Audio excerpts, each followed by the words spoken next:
অনেকগুলো প্রকল্প অনেকের আছে। আমরা পরিষ্কার করে বলতে চাই, আমরা অভ্যুত্থান করেছি, জাগরণ করেছি, আমরা এদেশের মালিক, এদেশের জনগণ। জনগণ তার মালিকানা রাজনৈতিক দলগুলোকে দেয় নির্বাচনের মধ্যে। কিন্তু বাংলাদেশের এই পরিস্থিতির সুযোগ নিয়ে কাউকে আমরা খেলাধুলা করতে দেব না। বাংলাদেশ কোনো পরাশক্তি, বাংলাদেশ কোনো সাম্রাজ্যবাদী শক্তি, কোনো আধিপত্যবাদী শক্তি, কোনো পরাশক্তি তাদের রাজনৈতিক লীলা খেলার কোনো জমিন বাংলাদেশ করতে পারে না। সেটাকে কাউকে আমরা সুযোগটা দেব না। রোহিঙ্গাদের সমস্যা চলছে, পার্বত্য অঞ্চলের সমস্যা যাচ্ছে। ভারত গত কমাস ধরে আমাদের সীমান্তের 3 দিকে তারা কুশনের নাম করে একটা বাংলাদেশ বিরোধী তৎপরতা তারা অব্যাহত রেখেছে। আমরা নিজেরা যদি মারামারি করি, যদি আমরা হানাহানিতে লিপ্ত হই, তাহলে এই সকল শক্তি তারাও কিন্তু সুযোগ গ্রহণ করতে পারে। ফলে আমাদের এর মধ্যে ষড়যন্ত্রের শক্তি, তৃতীয় কোনো পক্ষ এসে আমাদের গণতান্ত্রিক ভবিষ্যৎকে তারা কিন্তু অনিশ্চিত জায়গায় নিয়ে যেতে পারে। সুতরাং এ ব্যাপারে আপনারা যুবকরা আপনারা সচেতন থাকবেন, সতর্ক থাকবেন, সাবধান থাকবেন। একই সাথে আমি বলেছি, এই সরকার অনেকের জন্য অনেক কিছু তারা করেছে, কিন্তু শ্রমজীবী গরিব মানুষ যারা সবচেয়ে বেশি জীবন দিয়েছেন, শহীদ হয়েছে, তাদের জীবনে কিন্তু কোনো পরিবর্তন আসে। আমার গার্মেন্টস শ্রমিক থেকে শুরু করে শ্রমজীবী সাধারণ মধ্যবিত্ত মানুষ, বাজারের যে আগুন, তাদের প্রকৃত আয়টা কমে গেছে। তারা আগে ধরেন 10,000 টাকা দিয়ে যে বাজার করতে পারত, এখন কিন্তু 20,000 টাকা দিয়ে সে বাজারটা করা যাচ্ছে না। ফলে এই হলো পরিস্থিতি।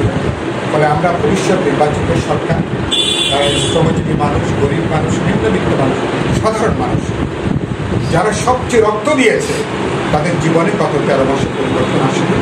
ভবিষ্যতে আমাদের অঙ্গীকার হচ্ছে আমরা এমন একটা রাষ্ট্র সরকার করতে চাই যে ব্যবস্থা আমার গার্মেন্টস শ্রমিক, শ্রমজীবী সাধারণ নিম্নবিত্ত মধ্যবিত্ত মানুষ তাদের জন্য একটা মানবিক মর্যাদা নিশ্চিত করবে এবং তাদের জন্য বাঁচার মতন মজুরি নিশ্চিত করবে, তাদের জন্য একটা গণতান্ত্রিক পরিবেশ কাজে এটা আমরা নিশ্চিত করব। তরুণদের জন্য আমাদের বক্তব্য কি? বাংলাদেশের যে তরুণরা অভ্যুত্থান করেছে, জানবাজি করে লড়াই করেছে, এই তরুণরা কিন্তু অনেকে হতাশ। এই তরুণরা কিন্তু সরকারের উপর ইতিমধ্যে তারা হতাশ। তারা এই সরকারের তরুণদের প্রত্যাশা তারা পূরণ করতে পারে। অভ্যুত্থানে যে তরুণ যুবকরা যারা বুক চিতিয়ে দাঁড়িয়েছে পুলিশের রাইফেলের সামনে, সেই তরুণদের জন্য তরুণদের কর্মসংস্থান অথবা তাদের যেটা বেকার ভাতার ব্যবস্থা করা, গত 13 মাসে এই ব্যাপারে কিন্তু আমরা কোনো উদ্যোগ আমরা কিন্তু দেখি। বাংলাদেশে এখন ধরুন 5.5 থেকে 6 কোটি মানুষ যাদেরকে আমরা তরুণ যুবক হিসেবে আখ্যায়িত করতে পারি, এরা আমাদের একটা বিরাট একটা মানব সম্পদ।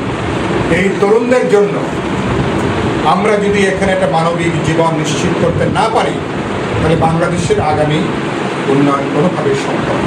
আমার তরুণরা এখানে কাজ না পেয়ে দেখছেন ডিঙ্গি নৌকায় করে তারা মালয়েশিয়াতে যায়, তারা ইন্দোনেশিয়া যাওয়ার চেষ্টা করে, ভূমধ্য সাগরে এখানে পার হয়ে তারা ইউরোপে যাওয়ার চেষ্টা করে। শত শত বাংলাদেশি তরুণ যুবকরা সমুদ্রে তারা কিন্তু ডুবে মরে, যেটা আমাদের জন্য খুব দুর্ভাগ্যের, খুবই খুবই কষ্টের জীবন।